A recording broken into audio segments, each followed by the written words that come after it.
Hello, and welcome to this special podcast from the Diocese of Manchester. My name is Bevan Kennedy. I'm the Cabinet Secretary for Development and Communications at the Diocese of Manchester. I'm also the Diocesan Coordinator for Catholic Relief Services, and I'm joined by two folks today who volunteer their time and their efforts for CRS. Hi, I'm Mary Ellen Mahan, and I shared the co-leadership with Deacon Steve, who's also here today. I have been connected with Catholic Relief Services, I'd probably say 60% of my life, if not more.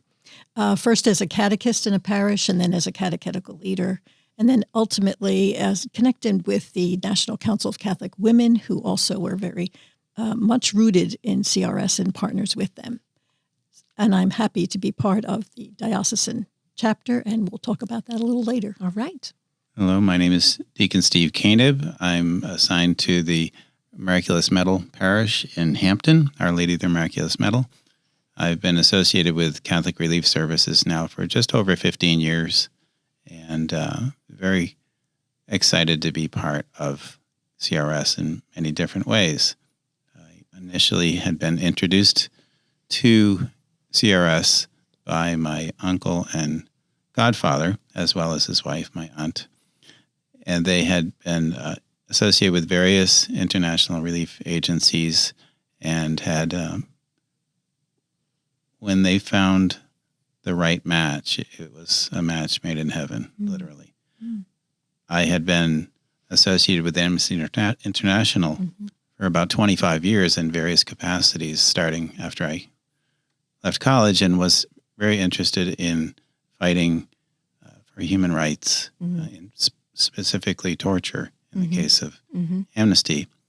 When Amnesty took into its mandate reproductive rights, we started to have to look around and quickly found a match with CRS. Oh, excellent. It's been thrilling since then. Excellent.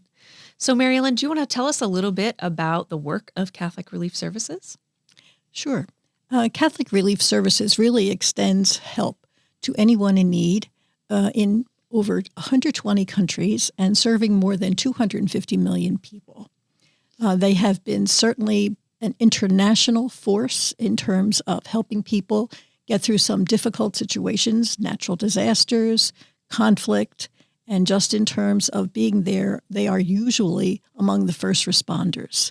They have really focused on not just satisfying an immediate need, but developing ways for people to become self-sustaining individuals, families, and communities. And so their work is not just a quick fix or an immediate emergency kind of response, but something that continues and is long-term. And Deacon, would you like to share some of your travel experiences with CRS and how that has impacted you and perhaps your faith? Sure. The first experience we had with CRS on the ground was at the time of our 25th wedding anniversary. We took a pilgrimage to the Holy Land, and the 8th day was sort of a day off in Jerusalem. And so since we had been supporting CRS for a number of years and had personal contact with their offices, I asked would they be able to help us fill in an extra day in or around Jerusalem. And they jumped at the bit, and we were able to spend that day exploring the West Bank, where they were able to take us together with an Israeli human rights organization, B'Tselem, and to see firsthand the hardship associated with the Palestinian life and the real need that CRS was serving.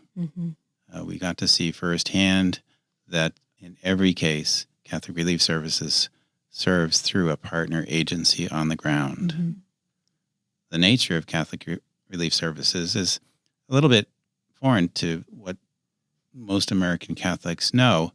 We're typically very familiar with Catholic charities in our country and throughout our various dioceses. The Catholic charities equivalent in most other countries is referred to as Caritas.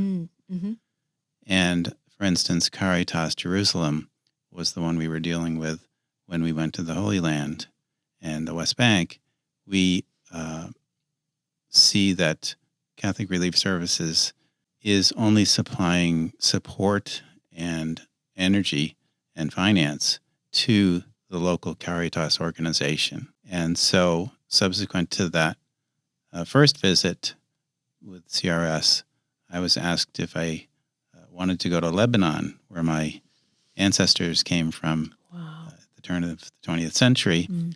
And I was able to see firsthand the Syrian refugees coming in country 2 years after the Civil War had begun, and what Caritas Lebanon was able to do because of CRS's efforts and expertise. Mm-hmm.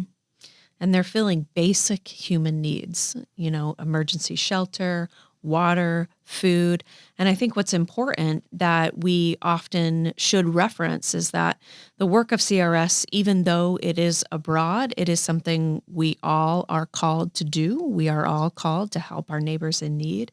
And internationally, I think, and domestically, we just have an overwhelming need from our neighbors. And CRS is the International Relief Agency of the USCCB, the Bishops' Conference of the United States. So, Marilyn, what is one way, especially during Lent, that Catholics in New Hampshire could get involved in the work of CRS? Well, one way that's very much part of Lent in most parishes is the Rice Bowl. And some people may or may not be really familiar with that, but I know that many people already have them at home.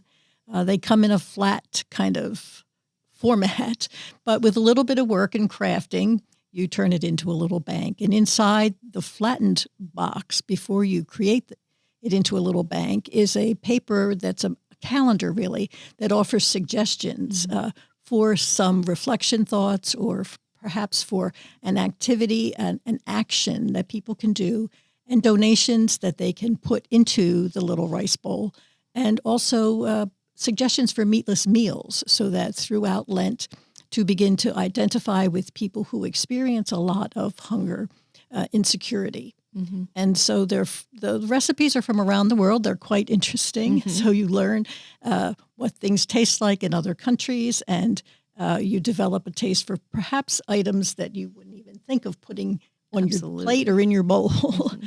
So that is one way. Mm-hmm. And what's great about Rice Bowl is that there are educational resources included with it. So you can talk about specific narratives of individuals across the globe who are touched by Catholic generosity. And I think that that's really important, especially for me as a parent with young children, to be able to expose them to different lifestyles and livelihoods that they just are not familiar with whatsoever. So that's what I think Rice Bowl's really has done well. And another thing about Rice Bowl is that the way that all of the income comes in, 25% of that income gets to stay here in our diocese to alleviate local poverty. And throughout the course of the many years of Rice Bowl, the local portion has helped so many agencies throughout New Hampshire, but predominantly Catholic food pantries, St. Vincent de Paul societies. Just last year in 2023, our local portion funded a grant at the St. Vincent de Paul Society in Greenville to help with their food pantry. And even though their food distributions come from the New Hampshire Food Bank, they saw a 600% increase in requests in 1 year alone. And I think a lot of that from Greenville specifically was it is a rural area, and the cost of gas was getting to be so high that in order for individuals to get to their jobs, they were spending most of their money on simply filling their gas tank. And what's been great about the local portion being able to be distributed is that Greenville had a reliable source of income this year to be able to purchase fresh food and meat, to be able to distribute to these people who are experiencing real hardship right in our backyard. So that's a little bit about Rice Bowl. What about year-round, Deacon? Is there another way that New Hampshire Catholics can get involved in the work of CRS? Certainly. There are a couple that come to mind. One is that we have a statewide chapter.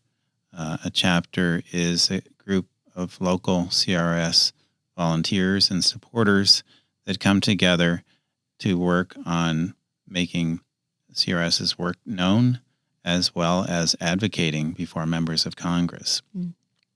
We are organized nationwide. There are over 100 chapters and clubs. Clubs are for schools across the country.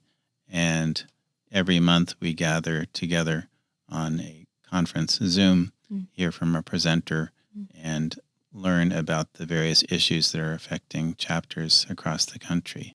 Our advocacy has been with our U.S. Senators' offices, both in person and remote, and recently had the privilege of actually being on Capitol Hill to together with CRS advocacy staffers to represent the district, Chris Pappas's office, as well as Senator Hassan's office. Wonderful. And what kind of things were we talking about or advocating for at this level? The last two visits one was focused on, this was back in December, and the focus was primarily on Gaza relief and making sure that the U.S. government knows how thoroughly CRS is familiar with complying with every security regulation that was necessary. It's so terribly complicated in that region that CRS expertise comes in very handy because we've been doing this since World War II. We do it every time with local agencies. It's the Catholic Church in every country that gets our boots on the ground. Absolutely. And what about your experience with the chapter, Mary Ellen? Well, I've been very happy to be able to be part of those visits locally. I haven't been to the Hill in D.C., but here in Manchester, we've met with Representatives Hassan's staff twice already, and we have one scheduled coming up tomorrow, in fact, with Representative Chris Pappas' office in Dover. So it has been very informative. We've been talking about the Farm Bill, which really would affect food distribution and development programs in the countries where we serve people. There are some stipulations in that bill that we would like to see changed in order to preserve that ability to not only give food, but to provide ongoing development for those farmers and their agricultural efforts. Climate change is going to be another one that's coming up soon, too, but the vote on the Farm Bill is coming up within the next week or so, we think, or we hope. So that's our probably the number one priority for advocating on behalf of our brothers and sisters who are in need around the globe. And it's really part of our Catholic social teaching and the backbone of why we do what we do, not just locally, which is important, but also throughout the world. Absolutely. And I'm so grateful for the two of you to lead the chapter and to lead us in the direction that's needed in that way. So how would someone get involved with the chapter? Well, they could contact either Deacon Steve or myself. My email would probably be most convenient for people. And that's just my whole name, Mary Ellen Mahon, no caps, just put it all there in a big long string, at comcast.net. Excellent. That sounds good. Any other thoughts that you guys have about CRS or any information you want to share? If you want to be inspired, become a CRS chapter member. Absolutely. If you ever need teaching in Who is My Neighbor, we will help you find out. That's excellent. I'd like to thank Mary Ellen Mahon and Deacon Steve Canaan for joining us here. Again, if you are looking for more information, you can visit the website at catholicnh.org/CRS, or you can visit CRS's website at crs.org. Thank you.